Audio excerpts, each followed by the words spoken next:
Hey Clover kids, Ashton here. We're so bummed that we can't meet with you guys in person this month, but we have lots of fun activities that we want to share with you still, so be sure to stay tuned to our Facebook page over the next few weeks as we post those fun videos.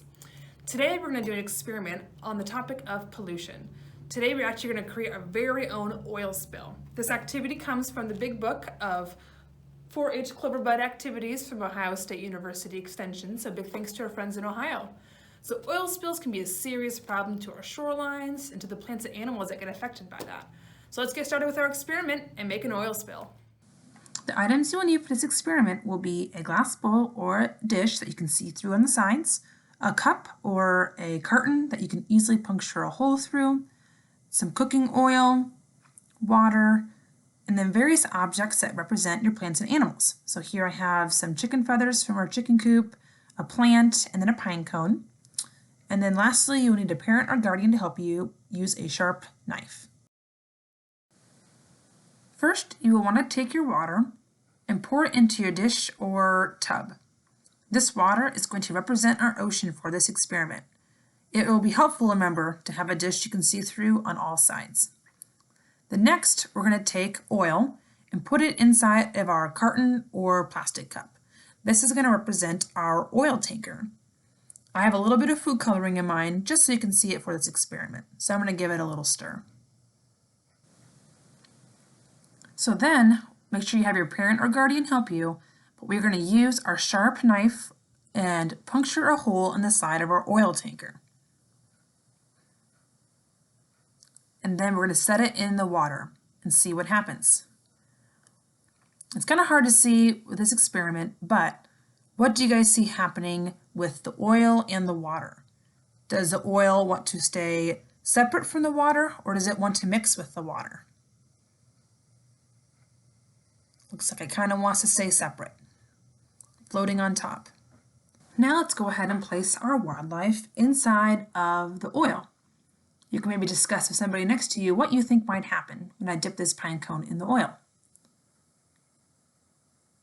Now it's kind of hard to see in this video, but if you try this experiment at home, what's the first thing you feel?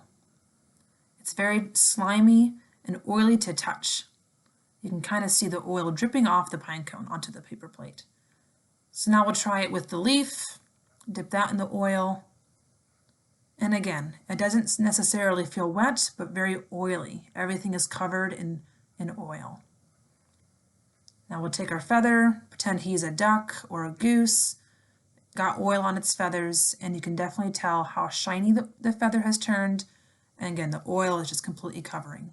Now these are just a few plants and animals experimented, but imagine if there were thousands of gallons spilled. How would you clean up all those wildlife? Be difficult or easy?